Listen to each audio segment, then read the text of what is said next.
Majority Report with Sam Seder. The destiny of America is always safer in the hands of the people than in the conference rooms of any elite. Sam Seder. They are unanimous in their hate for me, and I welcome their hatred. We must guard against the acquisition of unwarranted influence, whether sought or unsought, by the military-industrial complex. The Majority Report with Sam Seder.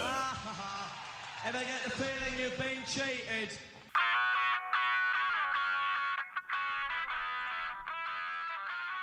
It is Tuesday, October 14th, 2025. My name is Sam Seder. This is the five-time award-winning Majority Report.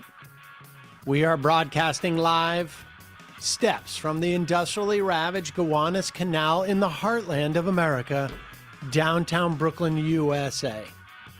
On the program today, Mouin Rabbani, non-resident fellow with the Center for Conflict and Humanitarian Studies, on the ongoing ceasefire deal between Israel and Hamas.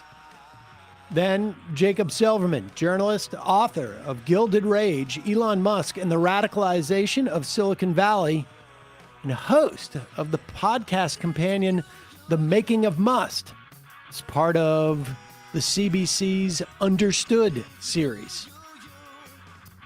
Meanwhile, Israel and Hamas exchange hostages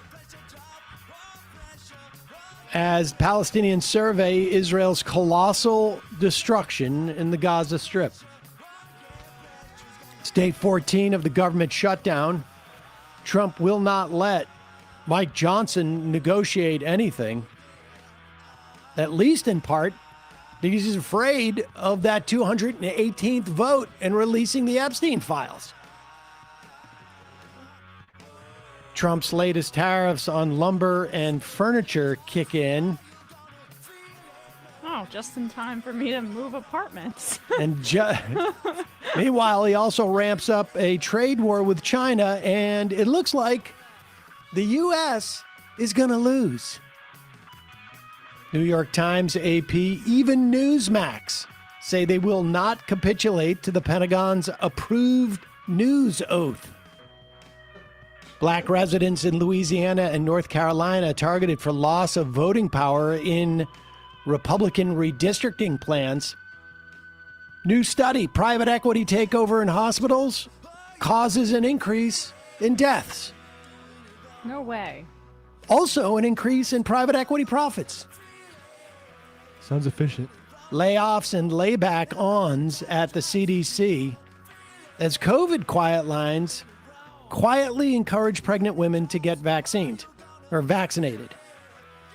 And thousands of Kaiser Health workers on strike in Northern California. All this and much, much more on today's Majority Report. Welcome, ladies and gentlemen. It is Newsday Tuesday. Newsday Tuesday. Had to We've check got a for a couple of second. interviews. Yes, it's a little bit weird because we weren't here yesterday. Although, the crack, and do we have a photo? We're going to show the photo of you guys, Matt and Brian. Yes. Were basically in the control center of the United Palace. Hamas's command and control center? Exactly. No, well, it wasn't deep in a bunker at the Hamas rally. Excuse me. I have it here. They were in the Sam. command and control bunker of the United Palace up in Washington Heights, around 175th and Broadway. And we're running the streaming for everybody who got live streamed. Yeah, here's a picture of these two guys. I sent it to Emma last night. I was unsure. I can't believe I missed this, to be honest with you, but I took my third. There they are. Oh, I saw this and I was like so sad I missed it, but I took my third COVID shot or test this morning and I'm negative, but I didn't want to be a super spreader. Either way, it looked amazing. And you can see Brian has that look on his face of like old hat who's been there for so long. long, he's just like, whatever, another rally. I was dressed so much like a union guy, nobody asked me for my credentials anywhere in that building. It really, that equipment is nice. We should have asked them, do they have any stuff to spare for us? Matt tried to stick it in his backpack as we left. So we'll talk a little bit more about that rally, but Zohran Mamdani is gaining steam. Kathy Hochul, the New York State governor, who was at first hesitant to endorse his candidacy after he won the Democratic nomination. He's incidentally the Democratic nominee for mayor. There is no other. Andrew Cuomo continues in the race in a very lackluster fashion. And of course, Hakeem Jeffries and Chuck Schumer, the nominally most powerful Democrats elected to office in the country, have neglected to endorse the Democratic nominee for the mayor of New York City. I imagine at one point they'll come with their tails between their legs and endorse Mamdani. And I think Mamdani, one of the things that I think we've come to understand about him as a politician is he's extremely pragmatic. He is not a vindictive person. He's looking to actually help people in a material fashion. And that is his ability to do that is only going to be increased by having good relations with a lot of these politicians. But I am not like that as a person. And if Hakeem Jeffries and Chuck Schumer came around now to endorse me, and it was clear that their endorsement would mean little at this point, I would tell them to suck an egg, frankly, and probably in a lot less polite terms. That is not Kentucky Fried French fries. That's. I hope they don't endorse at all. It makes them more obsolete by the second. So keep digging your own graves, Democratic leadership. Ironically, the evening was entitled "Our Time Has Come."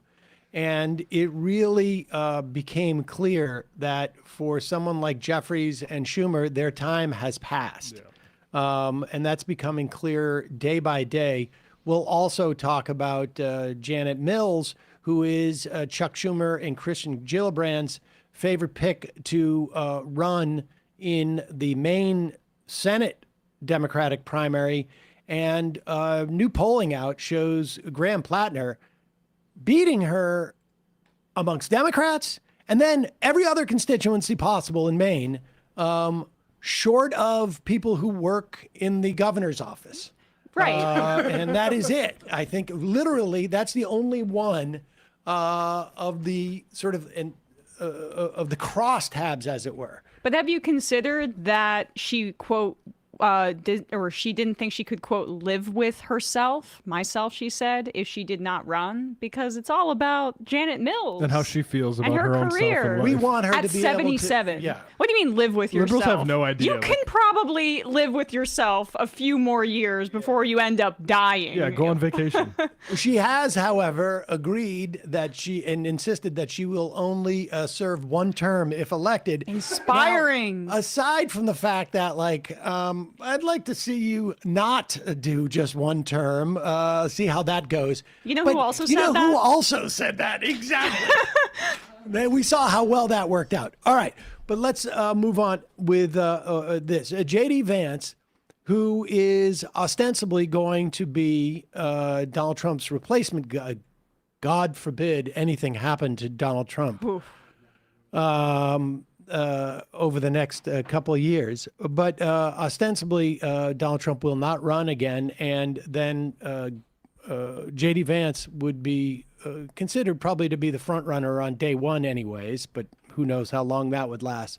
Because when you see him actually perform in these moments, there's something very off about this guy. He doesn't have the charm. He's whiny. And this sort of backfired for him because in his attempt to cow George Stephanopoulos into not asking this question, it has raised the profile again of something that is just astonishing. A story that I tell you right now, if it happened during the Biden administration, would have been a 6-week story. If it happened, 15 years ago, would have been a dramatic story. And it is the story of the head of ICE, known in sort of like in terms of vernacular as the Gestapo. They are masked soldiers who are going around with barely any training other than an intense disdain for immigrants and people of color. Salads. And, he's the border czar, too. Czar, yeah. Yeah. I don't think he's technically the head of ICE, but he's the spokesperson for their most Border horrific czar. abuses. Yeah, I don't think he's been able to be appointed, but we know that he's running things. And he has had to lay low because a story broke that in the run-up to the election, he was fingered by people that the FBI was investigating as somebody you could go and bribe. And so the FBI delivered to him undercover $50,000 in cash in a fast food bag. And here is, and of course, then the Trump administration DOJ dropped the case. Here is J.D. Vance being asked about it. George, I saw media reports that Tom Homan accepted a bribe. There's no evidence of that. And here's, George, why fewer and fewer people watch your program and why you're losing credibility. Because you're talking for now 5 minutes with the Vice President of the United States about this story regarding Tom Homan, a story that I've read about, but I don't even know the video that you're talking about. Meanwhile, low-income women... Pause it for a second. What does that mean? I've read about, but I don't know the video you're talking about. There's video, and it's unclear to me whether there's video or audio, but there is definitely a recording of Tom Homan accepting $50,000 in cash. Now, there's questions as to whether it was illegal because he didn't have an official position. He just promised that if he was in an official position in the Trump administration, he would shove deals towards this probably private prison or fake private prison executive that was actually an FBI agent. And he's not even denying the video part. He's saying he hasn't seen it. And it's the same thing that Homan is doing publicly with his defense, where he's claiming it wasn't illegal for those reasons. But no one is denying that the video exists because it exists. Tom Homan, a story that I've read about, but I don't even know the video that you're talking about. Meanwhile, low-income women can't get food because the Democrats and Chuck Schumer have shut down the government. Right now, we're trying to figure out how to pay our troops because Chuck Schumer has shut down the government. You are focused on a bogus story. You're insinuating criminal wrongdoing against a guy who has done nothing wrong instead of focusing on the fact that our country is struggling because our government's shut down. Let's talk about the real issues, George. I think the American people would benefit much more from that than from you going down some weird left-wing rabbit hole where the facts clearly show that Tom Homan didn't engage in any criminal wrongdoing. It's not a weird left-wing rabbit hole. I didn't insinuate anything. I asked you whether Tom Homan accepted $50,000, as was heard on an audio tape recorded by the FBI in September 2024, and you did not answer the question. Thank you for your time this morning. Oh, we can't. No, George, I said that I don't. Up next. We'll be right back. We came into that late. I mean, he had asked him the question twice. We got into that clip late, but he asked the question twice. He refused to answer it, and it is stunning. The guy took $50,000. Now, I don't know why George Stephanopoulos, like I say, he had asked the question prior to that, didn't say he just got $50,000. There's a bigger clip, too, where Vance, at the beginning of that, his first answer, where he says, Tom Homan's been paid for a lot of businesses. A lot of his business. But he at least cut him off there and was like, we're cutting you off. I'm not letting you filibuster. Because that was after the second go round. Right. But the bottom line is, like, I'm sorry, Tom Homan, I'm sure, has received checks for $50,000 or wire $50,000. But how do you invoice a bag of $50,000 cash coming from an entity that is fake, incidentally, because they're actually FBI agents? Yeah, and this is after ProPublica has reported on this before, that prior to in 2017, when he was in the private sector, he had assets that he declared of a maximum of $250,000. But in 2025, his net worth is has grown to between $3 million and $9 million. And there's not a lot of paper trail evidence to support how that came to be. Sounds like there were some kava bags elsewhere. All right. In a moment, we're going to be talking to Mouin Rabbani, new resident fellow at the Center for Conflict and Humanitarian Studies. First, a couple words from our sponsors. Sometimes searching for the right doctor can be like, filling out one of those old Mad Lib things. You need a blank specialist who takes your blank insurance, who is within blank miles of you, who doesn't have a blank month to wait for you to get an appointment, et cetera, et cetera. I mean, it's like some type of like crosstabs polling game that you've got to line up. Well, ZocDoc makes it easy to fill in those blanks and help you find the right doctor for your specific needs. ZocDoc is a free app, and it's a website, where you can search and compare high-quality in-network doctors and click to instantly book an appointment. You can book in-network appointments with doctors across every specialty. Doesn't matter, mental health, dental health, primary care, urgent care, more. You can filter for doctors who take your specific insurance, are located nearby, and are a good fit for any medical need you have. Once you find the right doctor, you can see their actual appointment openings. Choose a time slot. You can do all of this. You don't have to call and negotiate and find out, like, you give me a date. No, you give me a date. You find that one that works for you. You click instantly to book a visit. Appointments made through ZocDoc also happen fast, typically within 24 to 72 hours of booking. You can even score same-day appointments. This saved me on a tooth emergency I had a year or so ago. I was out of town, got on ZocDoc, found a dentist, found that they took my dental insurance. Be that as it may, and it worked out well for me. I know you guys have both used ZocDoc. I found my great dentist through ZocDoc. It's so much easier than calling. I want to thank ZocDoc for sponsoring today's episode. Folks, you go see the doctor. It's important. Take care of your health, and now you have no excuse whatsoever. Easy peasy. You can find a great doctor. You can find out if they take your insurance, and you can set up the appointment all just by using the ZocDoc app or going to their website. Stop putting off those doctor's appointments. Go to ZocDoc.com/majority to find and instantly book a top-rated doctor today. That's ZocDoc.com/majority. ZocDoc.com/majority. We'll put the information in the podcast and YouTube description. Also, this is one of my favorite products that we sponsor. I have read that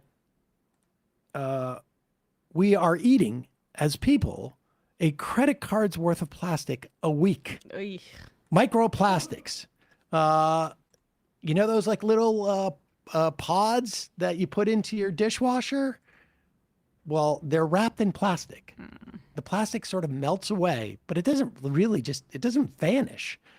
It either goes on your plates, goes into our water supply, goes into the ocean, wherever it is. On top of that, I am done with carrying huge jugs of detergent, jugs of cleaning supplies, jugs of dishwasher detergent, all of it. Because I've made the switch to Blue Land across all of the cleaning products around my house and the office. Their products meet the highest standards of clean. They're effective, yet they are gentle on my family and planet and coworkers. Blue Land was named an EPA Safer Choice Partner of the Year. Cleaning sprays, toilet bowl cleaner, dishwasher, laundry detergent tablets. We got the dishwashing powder there at home. I've got the tablets for the electric dishwasher. Blue Land's formulas are 100% microplastic free. They're made with certified clean ingredients, free from chlorine, bleach, and harsh chemicals that are safe to use around the house or the office. like I say, they're certified by EPA, Safer Choice, EWG verified, Leaping Bunny, and USDA bio-based B Corp. Blue Land trusted in over 1 million homes. The stuff really works. It's my favorite are, I think, still continue to be the laundry tablets and the dishwashing tablets. They give you like a little tin, you refill. It's incredibly inexpensive, relatively speaking, but also you save so much space in your apartment, your house. You're not lugging stuff back from the supermarket. You're not shipping it via whatever way you ship. And I also say I got 3 different color-coded bottles that they send you, reusable for the tablets. You drop it in full of water, and you get the multi-clean, the bathroom clean, and the windows. All the stuff is great. I use the toilet tablets as well, all of it. Blue Land has special offer for listeners. Right now, get 15% off your first order by going to blueland.com/majority. You don't want to miss this. Blueland.com/majority, 15% off. That's blueland.com/majority. You get 15% off. We will put the information in the YouTube and podcast description. All right, we're going to take a quick break. When we come back, we'll be talking to Mouin Rabbani, non-resident fellow with the Center for Conflict and Humanitarian Studies. We'll be right back after this. We are back. Sam Seder, Emma Vigeland on the Majority Report. It's a pleasure to welcome to the program Mouin Rabbani. He's a non-resident fellow with the Center for Conflict and Humanitarian Studies. Mouin, thank you so much for joining us. It's very good to be with you. Thank you. Of course. Let's start with, if you could, characterize the nature of, or I guess maybe even the specifics of this ceasefire, to the extent that we know all of them, which for the most part we do, but also relative to what had been agreed to and then unilaterally subsequently broken in January of this year. Well, let's start with January. In January, the incoming Trump administration essentially compelled Israel to accept an agreement that had been on the table at least since May, according to the Qatari mediators, for a year. But it later emerged that Trump's main priority was to have a diplomatic achievement and not a foreign policy crisis on the day of his inauguration on the 20th of January. That was a 3-stage agreement. And at the end of the first stage, the United States basically authorized Israel to unilaterally renege on it, to resume its genocidal military campaign in the Gaza Strip and to continue until last week. I think the key turning point was the U.S. bombing, the Israeli bombing of Qatar several weeks ago, or several months ago, in which it sought to assassinate the Hamas negotiating team, which was meeting to consider a proposal that had been forwarded to them by the United States. That attack failed, but it also made clear to Washington's closest Arab allies in the Gulf that they were not safe from Israel, that their national security, their sovereignty also hung in the balance, and that the U.S. was prepared to support bombings of their capitals by Israel. And in that context, a number of Arab leaders and leaders of Muslim states met with Trump on the sidelines of the UN General Assembly last month and impressed upon him the need to bring this crisis to an end because it was now affecting them directly. They worked out a 21-point proposal. Netanyahu showed up in Washington, managed to introduce substantial revisions into that proposal, and it was unveiled on the 29th of September at a joint press conference at the White House between Trump and Netanyahu. That proposal deals with 3 sets of issues. The first is the immediate crisis, if you will, an exchange of captives, a cessation of hostilities, an Israeli beginnings of an Israeli withdrawal from the Gaza Strip and a surge in humanitarian aid into the Gaza Strip, where famine conditions have taken root. On the 8th of October, Hamas and Israel reached agreement on that, on those immediate issues, and that is what is now being implemented, at least in significant part. The second part of that proposal deals with what are known as post-war arrangements, governance and administration of the Gaza Strip, the issues of Palestinian weapons, and so on. Hamas has not accepted those elements of the Trump proposal, and those still remain to be negotiated. And particular sticking point is going to be this idea of turning Gaza into a kind of foreign protectorate, which will be presided over by a colonial viceroy, none other than Tony Blair. And this is something that the Palestinians have categorically rejected. It has been reluctantly accepted by the Palestinian Authority. But I think that proposal is essentially dead in the water. What hasn't been addressed, except in the most tangential manner, are the political issues that have produced the crisis that we're now discussing. And unless those are addressed, we're essentially going back to the situation that existed on October 6, 2023, in which the countdown to the next catastrophic eruption has already begun.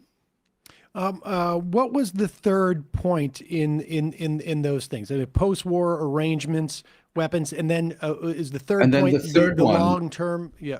Yeah, the third one, let's say the broader political issues, where essentially the proposal said nothing. It merely noted for the record that Palestinians have an aspiration, not a right, to national self-determination and statehood. But beyond that, it said nothing. And that was confirmed yesterday at this summit in Sharm el-Sheikh, where the leaders of the United States, Egypt, Turkey, and Qatar signed this document.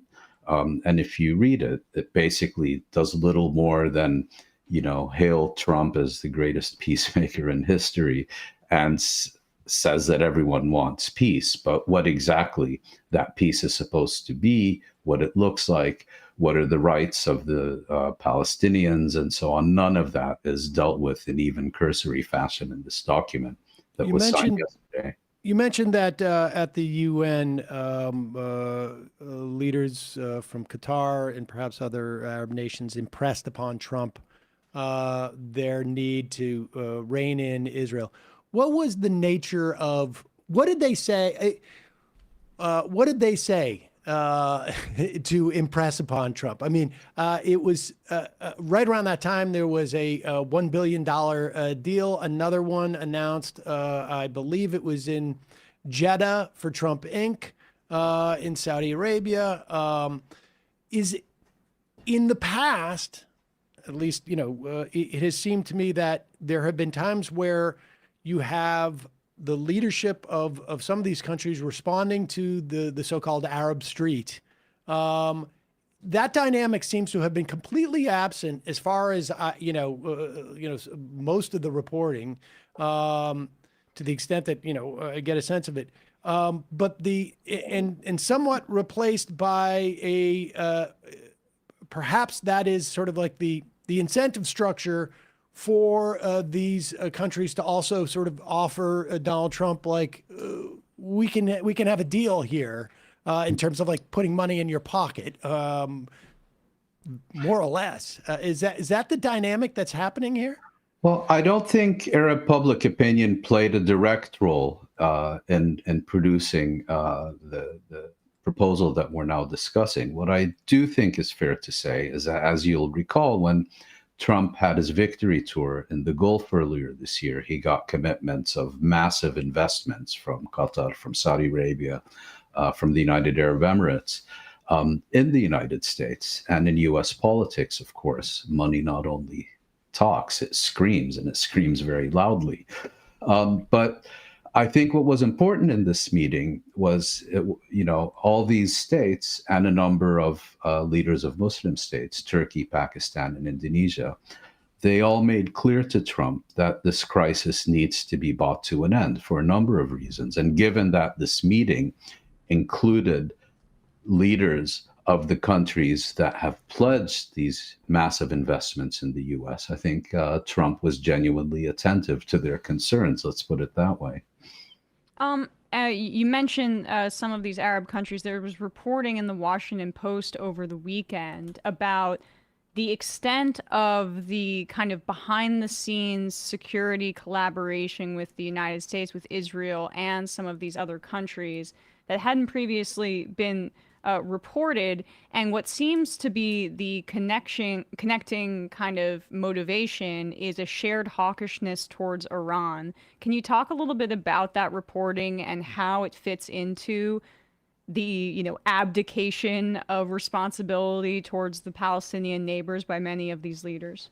Well, as we've seen the past 2 years, Arab leaders as a whole have been quite content to play the role of inert spectators while Israel slaughters Palestinians in their own homeland. I think that's an attitude that's very sharply at variance with public opinion in the region. But where they draw the line is when Israel's plans for the Palestinians begins to impact directly on their territory, on their national security, on their domestic stability and legitimacy. That's why we saw them push back very hard against this so-called Trump Riviera plan, in which Palestinians from the Gaza Strip and potentially from the West Bank were basically going to be exported to Egypt, to Jordan, and further afield. In terms of the specific issue you're raising, this Washington Post report showed that a number of Arab states have actually strengthened security relations and military relations with Israel during the past 2 years, quite contrary, to their statements of condemnation of the genocide and so on. The article identifies Iran as the main target of this military cooperation. I think we're now dealing with a rather different situation. First of all, Iran has, of course, been weakened, and many of these leaders now see Iran as essentially constrained, while Israel, which they have for years viewed as a valuable security and strategic partner, is now seen as kind of the regional arsonist, a regional pyromaniac that is being given an endless supply of fuel and matches by the United States, whether under Biden or now under Trump. And I think this explains their changed attitude that we saw so clearly in their meeting with Trump on the sidelines of the UN General Assembly last month. Is there any mechanism to even force Israel to adhere, or both the parties for that matter, to even just the first phase of this? I mean, seeing reports that Israel plans to diminish aid in Gaza because there have been the remains of 2 hostages have not been returned. They bombed a sanitation center in the north in retaliation for supposed celebration for prisoners being released, to add to what you're saying. Yeah. Is there any mechanism, like automated mechanisms, or is it going to require, because, following something like this, the sort of the media attention, the U.S. attention, particularly, with everything else that's going on with Trump, seems to diminish. And it's one of those things, okay, we can check this off. Genocide ended. Is there any mechanism to hold the parties to account here? Well, if your question is about a specific mechanism incorporated into the terms of the agreement, I think the answer is no. I think there's a committee that's supposed to meet or whatever, but the answer is essentially no. Israel's interpretation of a ceasefire in Gaza is going to be very similar to what exists in Lebanon, where a ceasefire means that the Palestinians cease, but Israel continues to fire. And that's what we're already seeing in the Gaza Strip. There's ultimately really only one mechanism, and that is the United States. If the United States wants the ceasefire to be strictly upheld, it will make that clear to Israel, and Israel will have no choice what to obey. If Israel continues these kinds of attacks that you're asking me about, that means at the very least that it is doing so with the acquiescence and consent of the United States, because I think, as you suggested, now that the Gaza genocide is no longer dominating the headlines, there's a feeling that less needs to be done, and we can all move on to other things. And that ultimately, I think, is what will cause either the collapse of this agreement, or if it doesn't, produces the countdown to the next eruption of crisis. It feels like, though, for the United States to do that, based upon our recent history, regardless of Biden or Trump, whoever was in office, that pressure, the only pressure that they seem to respond to is the pressure from, Qatar or from Saudi Arabia, and that's just a function of some hotel deals at this point. I mean, has that line been drawn directly enough? Because it feels like that seems to be the limiting principle here.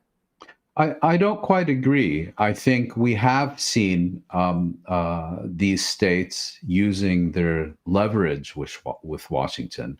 And of course, they've always had this leverage with Washington, whether it's with Trump or Biden, going back all the way to any of their predecessors.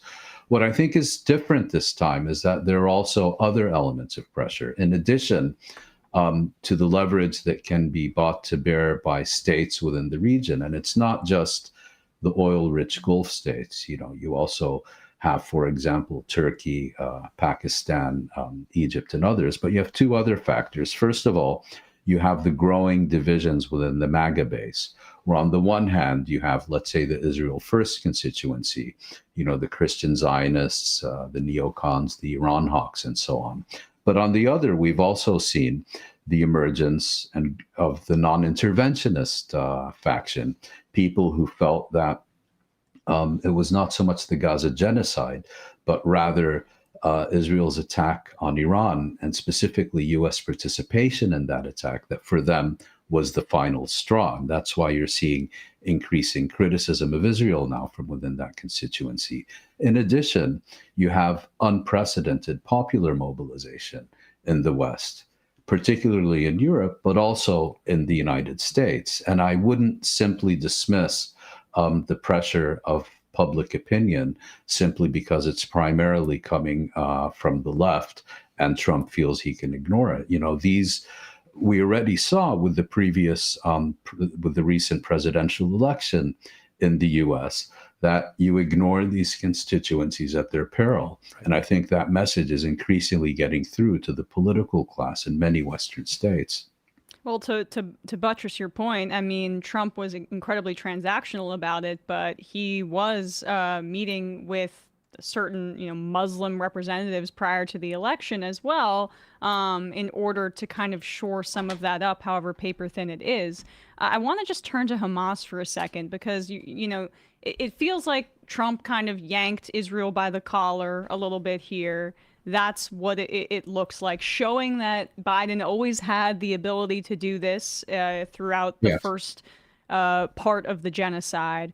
But there was this incredible clip, I mean, incredible in the sense that you couldn't believe the words were coming out of his mouth, of Trump on, I believe, Air Force One the other day, speaking about how they should leave some of the police work in the immediate aftermath of the ceasefire to Hamas in the Gaza Strip. And can you lay out what that actually means? I mean, for me, this is Trump. Trump likes if you're the most powerful group, if you're the biggest group, and Hamas still is that in the Gaza Strip, which is a failure of Netanyahu's stated objectives, even though we know that those were false, but two, a failure of some of what Israel was trying to do in funding gangs that were fighting against Hamas internally in the Gaza Strip over the past 2 years of genocide. So if you could just give us a sense of where Hamas stands also in relation to this agreement. Well, we have this unprecedented situation where on the 29th of September, standing on a podium alongside Netanyahu at the White House, Trump unveiled this proposal, basically said Hamas has several days to unconditionally accept this without any ifs, ands, or buts. And if they don't, they will face total obliteration. A few days later, Hamas responded to that proposal by accepting only elements of it, playing to Trump's narcissistic vanity by actually thanking him for putting out this proposal that essentially calls on Hamas to commit political suicide and ignoring those aspects of the proposal that they didn't like. And then you had this absolutely unprecedented situation where Trump reposted Hamas's response on his social media and proclaimed that they had accepted his proposal and therefore negotiations on its implementation could begin. In other words, the United States has now accepted that its proposal and the terms of its implementation are subject to negotiation and mutual agreement, because of course Palestinians were not even consulted on the formulation of this proposal, whereas Israel was very deeply involved. Now you have a situation where the future governance of the Gaza Strip remains to be negotiated and agreed. And in the meantime, there's an urgent need for the reestablishment of law and order within the Gaza Strip, within those areas from which Israel has withdrawn. And Hamas, as you mentioned, has reemerged in public with its arms, imposing law and order, taking on collaborationist militias that are being dispatched by Israel to foment chaos and disorder. And when Trump was asked about this on Air Force One on his way to the Middle East, his response was, well, we are aware of this. And in fact, we recognize the need for the imposition of law and order and the chaos that is the Gaza Strip until arrangements are concluded about the future governance of the Gaza Strip. And essentially was saying, I know about this, it has my consent and authorization. You know, whether he's simply taking credit for something he's unable to stop, or whether perhaps the Egyptian and Qatari or perhaps others mediators communicated this to Trump and sought his approval for it is less clear. Well, is it also a convenient pretext for future bombings for Netanyahu? Because when we're talking about his domestic political situation, Hamas reemerging immediately in the aftermath of this ceasefire is going to piss off everybody in his coalition, let alone even some of the so-called liberal Israelis who want the hostages back, but are okay with resuming the genocide once that occurs. That's a very good question. It certainly could serve as a pretext. And I mean, you know, Israel will always find a pretext to conduct additional bombings and so on. But I think the key point to understand here now is that decisions about the future of this agreement, decisions about a partial or full-scale resumption of hostilities, are decisions that are not going to be made by Israel. They are decisions that are going to be made by the United States. If you see Israel bombing Palestinians, it killed 6 today. If you see it gradually, once again, escalating its aggression against the Gaza Strip, that means it has at least the passive acquiescence of Washington, if not its open support. If Washington, for any reason, feels the guns need to entirely fall silent, they will, regardless of what the Israeli government or its coalition partners think about the matter. Can you tell us anything about the hostage exchange, prisoner exchange? The hundreds have been released from Israeli prisons, people who were detained without conviction, without any real charges, the hostages, essentially. But some remain in Israeli prisons, the most prominent of whom, Marwan Barghouti. Is there anything you can tell us about Hamas's efforts to secure the release of specific Palestinians in Israeli jails? Well, I think the captive exchange is quite clearly a failure for Hamas. If you recall, in October 2023, and for a long period after that, Hamas made clear that the only exchange of captives it would accept was a release of all those that it held in exchange for all those in Israeli prisons. 2,000 have been released. So the vast majority of Palestinians that are held captive by Israel remain in its prison system. So we have to be clear about that. Do we know how large that It's number about is? 8 to 10,000, if I'm not mistaken. And about 2,000 have now been released.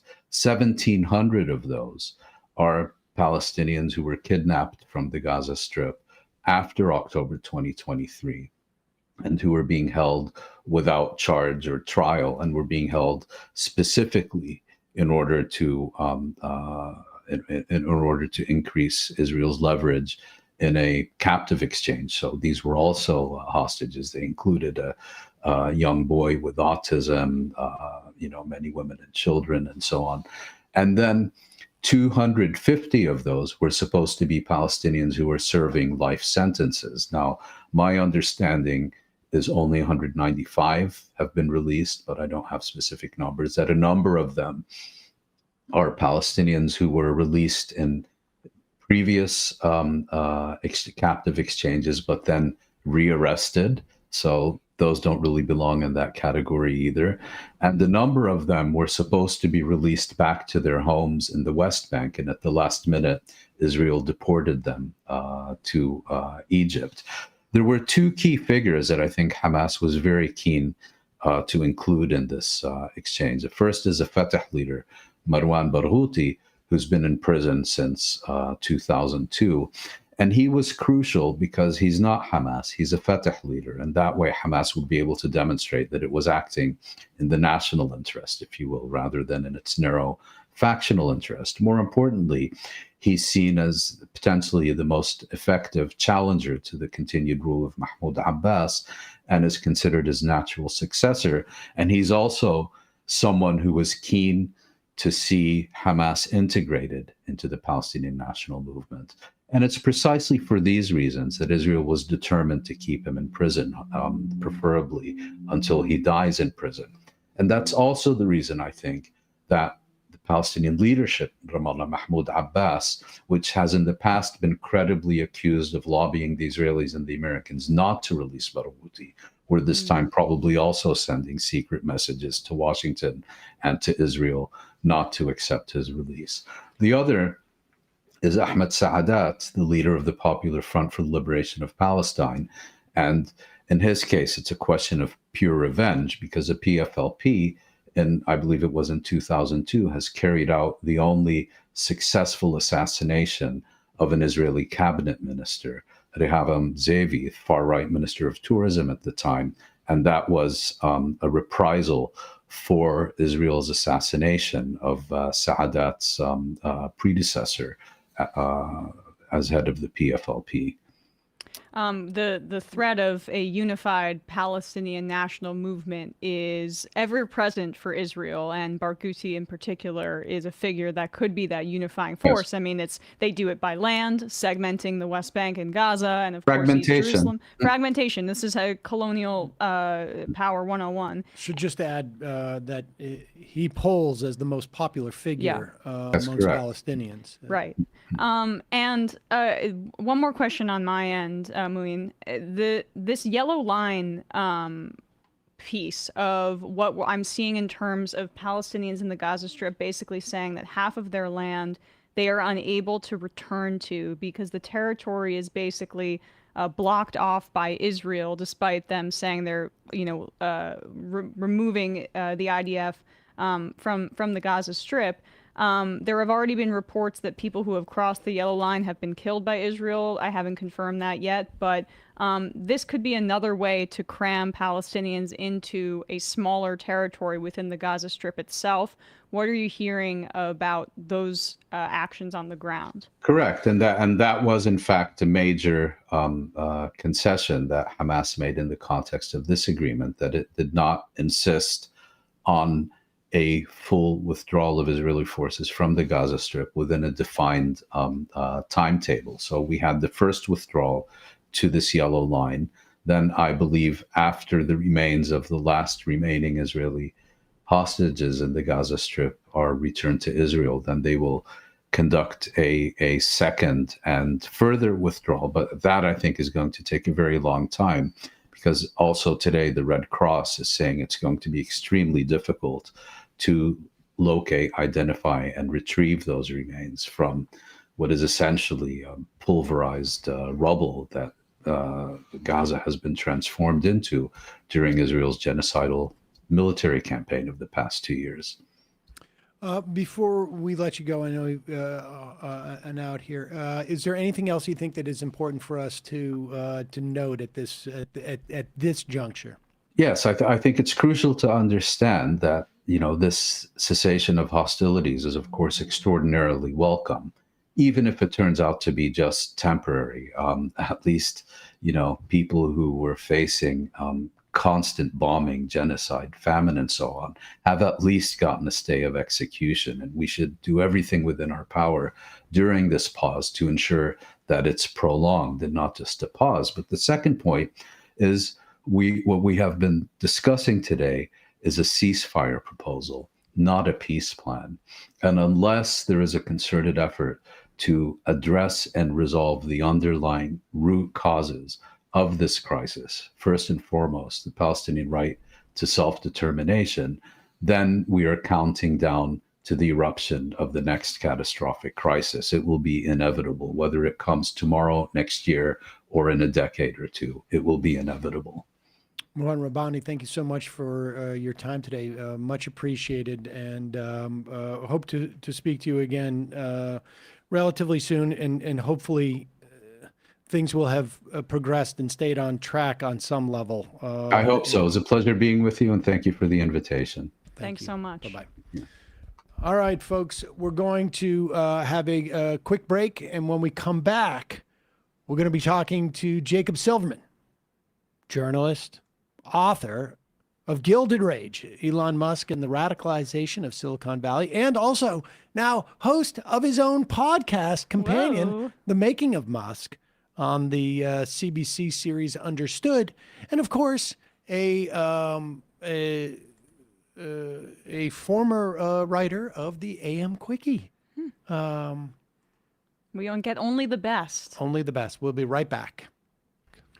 We are back. Sam Seder, Emma Vigeland on the Majority Report. It is always a pleasure to welcome back to the program Jacob Silverman, journalist, author of his latest Gilded Rage, Elon Musk and the Radicalization of Silicon Valley, and now also a podcast host of The Making of Musk, which is part of the Understood series, the CBC. Jacob, welcome back to the program. Always a pleasure. Thanks for having me. Listen to the quality of that audio. I know.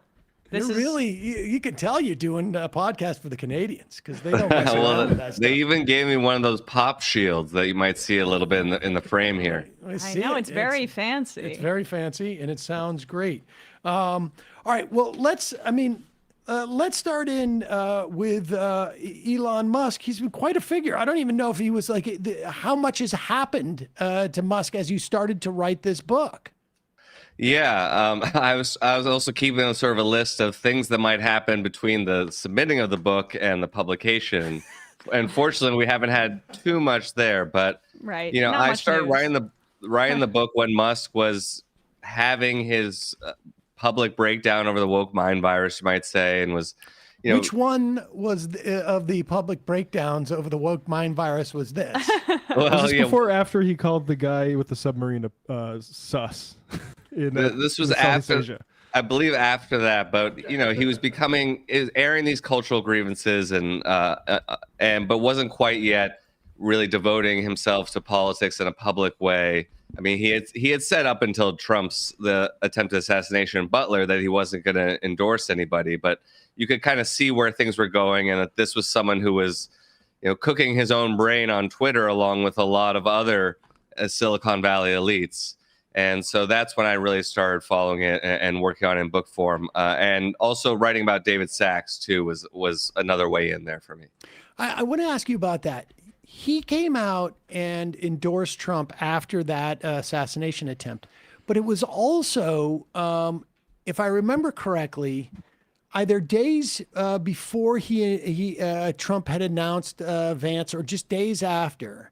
And I wonder, my theory at that time, and I wonder what you think about this, because it ties in with the community that Musk is coming from, is that really Musk was intending to endorse Trump because it was clear Vance was going to be the VP, and Vance was the pick of Peter Thiel. And I wonder also Musk, like if that community got the message, Vance indicates that the door's going to open for Sachs, the door's going to open for crypto, the door's going to open for all of our tech, Curtis Yarvinism. Yeah, I think it would have come at any point that summer, but the attempted assassination was this big theatrical, highly chronicled moment that, I don't know, appealed to the sense of drama in some of these guys, in the sense that also that they were somehow under siege alongside of Trump. I mean, I quote in the book Sean McGuire, this very right-wing VC and very public about his right-wing conversion, who works at Sequoia, very important firm in the Valley. And he tweeted at least 50 times that day and was very excited and galvanized by this assassination attempt. So the groundwork was being laid before with dinners that were being hosted by Sachs and other people, where Musk, I believe, attended some of them. And Vance was the guy that they wanted, which is at one of these dinners that Trump was at Sachs's mansion in San Francisco. Basically, everyone assembled there said, you should pick Vance. Unfortunately, Doug Burgum was also in attendance, but no one really mentioned his name. Did people even recognize that he was there? I wouldn't say so, but who knows? The Bergamentum must have not been as strong that day. Let's talk about how that cadre of people shifted in terms of their politics. I know that's like, the beginning of your book, essentially, is that shift. What was that shift a function of? And was it actually real, or was it just sort of more like we feel more comfortable, loosening our ties, essentially? Well, that's a good way to put it. I mean, there are a few categories, I'd say, and some of that we see playing out right now with, there are people who seem more opportunistic, like Tim Cook at Apple, perhaps, or leaders of Alphabet or Microsoft, who worry about antitrust issues, or Zuckerberg himself. I mean, is in his sort of like mini manosphere phase. But I think also someone like him, like Trump, has threatened to put him in jail, which is ridiculous, but also not, because this is Trump. So there is the crew that was sort of operating, I think, out of self-preservation, opportunism, the allure of government contracts, which is so huge and actually really fundamental, I think, towards this reorientation that, government is no longer something to be suspicious of, or much less to see as an adversary in any way. But this is where you're going to make a lot of money. But there were, especially during 2020, and during that summer that so many people went mad, the beginnings, I think, of a lot of cultural shifts in politics and social life that affected billionaires just as much as they affected everyday people, but sometimes in different ways. So there was anger about COVID shutdowns and quarantine measures and inability to run, say, the Tesla factory in Fremont, California. There was Black Lives Matter and Me Too movements. And then more recently, the the Gaza solidarity movements and protests over these companies' work with the Israeli government. And all of these kinds of social and political movements really struck these people as intolerable, as things that they would not accept. And I think for different people, those were important kind of catalysts or mile markers on the road to radicalization. How much for Musk? When he bought, what was his agenda when he bought Twitter? Was it just simply a function that he was, upset about the woke mind virus and upset about his trans daughter? And how much of that, or did he actually think that he was going to, because it feels like he's not talking about this anymore, but he was going to make a sort of one-stop, pay service and social media and, whatever X was going to be, because it covers everything. There was video streaming they were trying with Tucker. Oh, go on, Jacob. Okay, we lost your audio. Hold on. Let's see. If we need to, we can cut to a break. That fancy mic setup. Yeah, we'll be right back. We'll cut to a break. We're gonna cut to a break, and we'll get Jacob right back. Back. Sorry, we are back now, and we were just talking about what was Elon Musk's actual agenda when he purchased Twitter. Because for me, it felt like he was actually had these aspirations and thought that he could sort of create a all-in-one destination for payments and social media and video. And when that became apparent that he couldn't do that, he sort of pivoted to like, well, I really just did it because I wanted to make sure that, well, Donald Trump won the election, or the woke mind virus was snuffed out and comedy was going to be legal again, or something like that. Well, I think he did have some of those everything app aspirations, and people have talked about how he wanted to make sort of like one of these Chinese super apps like WeChat, or one of these other ones where you can conduct your whole life through it. But it's kind of hard to do that when you take over a company and then gut 70% of the workforce. How do you build it into something bigger?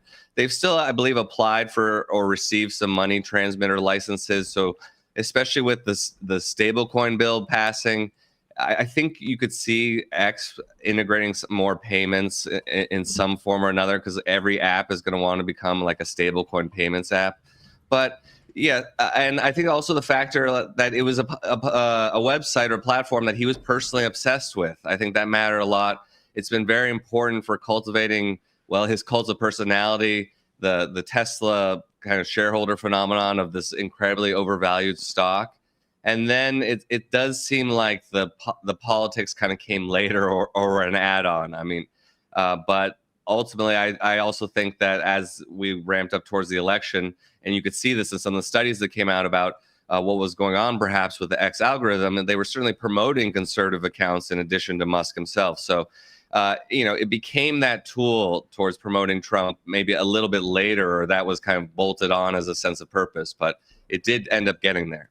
Well, since you brought up the algorithms and the promoting of these right-wing accounts, I'm curious about your take on Silicon Valley and these apps promoting very inflammatory, racialized, and urban crime content in particular, because when you look at Peter Thiel and you see what you read Gilduran as well, like what these guys think about when they think about urban spaces, they want them to be privatized and they want them to be clean and safe according to them.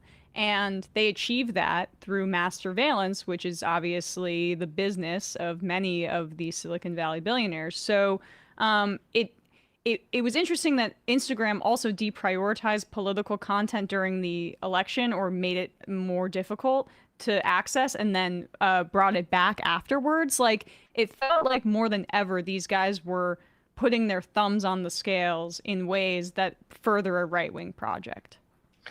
Yeah, I would say so. I mean, these are polarizing platforms, and we know that their fingers are on the dials. And in the case of Musk, sometimes he's very close to the coders who are tinkering with this stuff, and almost literally yelling at them to adjust the dials so that more of his content is shown. And in that way, also Musk became one of the tastemakers of the 2024 media cycle, where these out of context or misleadingly edited or just overwrought videos of someone having a psychotic break or someone being homeless and doing drugs in public became viral fodder for conservative media everywhere. I mean, this was like a daily or constant thing that came to represent the failures of San Francisco, of democratic governance, of liberals. And Musk was a big part of that through the website he bought and through his own kind of consumption. I think in the last couple of years, at least before the last election, he replaced for a little while Trump as kind of the setter of the news cycle in a lot of ways, when every tweet of his, became 1,000 articles immediately. I want to get to sort of where we are in crypto because it is seems highly problematic where we are in terms of crypto. But before we get there, what was Doge about? I mean, was this like we don't really know what Elon Musk walked away with in terms of our data, right? That seems to be an open question. But what was Doge about? Because he was sort of like, I'm trying to use a phraseology that's not obscene. He was blocking Russell Vogt in terms of like Russell Vogt's attempt to cut government down and debilitate the government. And it was almost like Russell Vogt had to put his plan into effect like 6 months later than he had planned because Doge was getting in the way and doing it in a very ham-fisted or inefficient way. They were trying to impose supposedly efficient. Like, what was Doge actually supposed to be? I mean, that may also be a reflection of the fact that these tech guys think that, well, one, they know everything and they are first to every idea, and that they are not really fit to cooperate with others or be dictated to by someone like Russell Vogt, who comes from a different world. But I think the data grab is actually hugely important. You know, I think there needs to be more reporting on this, but like I've spoken to some Capitol Hill staffers who think that the amount of data, of very sensitive personal data on Americans, of course, like the entire Social Security system pretty much, and market data and anything else has flowed out of U.S. government systems and into XAI. And I didn't really mention this before, but that is also something that X or Twitter became important for Musk, is just a feeder of real-time data into XAI. And this is an enormous competitive advantage. I think Musk himself did have these aspirations of, taking a hatchet to the government and hollowing it out, and somehow efficiencies would bloom, but also enormous opportunities for automation AI systems that he can sell to the government. He already does have some contracts that he's managed to seal in the last few months through XAI, and undercutting the prices of some of these other AI companies. But ideologically or actually programmatically, like how he thought he was going to get this done, it was clearly not well planned. But if you look at it kind of as a smash and grab, it's for this data, it certainly worked that way. And the last thing I would say is that over the summer, Joe Lonsdale, a very prominent venture capitalist and part of this network that we're talking about, said most of our Doge people are still in place. Like a lot of these people who are allied with the right-wing tech elites we're talking about, or are direct kind of Musk disciples, are still in various positions across the federal government, not doing, we don't always know what. Oh, well, that's not that comforting. It's not that comforting. I mean, it's sort of, sometimes it's like too hard to wrap one's head around that so much of the complete chaos and destruction that our government was thrown into, that are the chaos, the destruction that has taken place, is just a function of a dude with just like way too much self-esteem. Yeah, a very thin layer of it in a way, because we can see how insecure he is at times. But I mean, he said, and this is something we mentioned in the podcast that I did, which is that basically any organization he enters, he has to be in charge of, which is not a surprising characteristic. But this also shows why he's just kind of, in his brief time as a special government employee, came in like with this whirlwind and wreaked all this destruction, a lot of which had to be immediately undone by bringing people back just for practical reasons. But it is remarkable how much of this is because one person wanted it that way. Let's talk about where he had a brief falling out with Trump, claimed he was going to get out of politics. That seemed to be a function of real discontent at Tesla, with both shareholders and the board of directors, that he was splitting his focus, doing too much pretending on behalf of the government and not enough pretending on behalf of Tesla. And but subsequent to that, there seemed to have been, it seems like he patched things up, and that I've seen conflicting reports as to how much money he's going to spend in the midterm elections. Do you have a sense of like where he is in terms of his resources? Because when he failed in Wisconsin, it seems to me, it was written on the wall. I mean, there were two things that are happening. He failed on a political matter for the administration. And so all of a sudden they realized, like, he's toxic if he actually shows up. His money's okay, but if he shows up and people are labeled as taking Musk money, he's toxic politically. And then the Tesla sort of like uprising was happening at that time. They were, supposedly shopping around for a new CEO. And so he has to leave. But where is he now in terms of what he's intending to do in the midterms? Well, I don't think we're going to see the America Party that he was talking about a few months ago. I mean, he has obviously very little follow through when it comes to politics, but that's almost why the midterm cycle might suit him, to just parachute in, drop $100 or $200 million on some candidates he likes, and then hopefully, for everyone's sake, leave. But the problem becomes if he wants to actually show up on stage with Thomas Massey or something like that. Or maybe not a problem for the rest of us, but I think he'll still be involved and still be throwing around money, but in the way that he chooses, which is not necessarily, always in line with the Republican Party's priorities. And I mean, one other thing I think is worth noting: the Tesla board is like one of the most pliant, sycophantic boards around, I would guess. And the fact that they actually made him nervous and kind of had to reel him in is very significant. And I think where a lot of Musk's attentions should probably lie in the next couple of years. I mean, Tesla's sales are plummeting worldwide. China is making better cars that are cheaper, and everyone hates him. So, he did this one. They gave him this another offer of, if you reach these insane milestones, you'll get $1 trillion. He did this $1 billion share buyback, which juiced the stock price. That makes shareholders and the board a little happier. And it kind of shows that he's willing to be more involved with the company. So I think, he's not always someone who operates logically or towards his own best interest. But if he were, in this case, I think he would just put some money into the midterms and then try to keep his head down and work on Tesla. But, he probably won't follow that path. Let's talk a little bit about crypto. How past the Rubicon are we?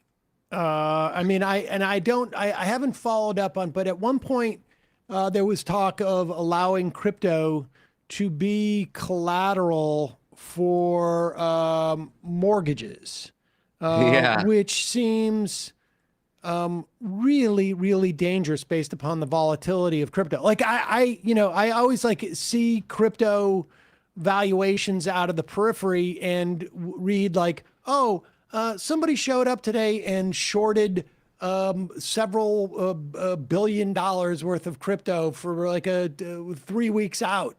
And it sort of feels like there's just constant manipulation in the most stable of crypto markets. And that's the most stable. Where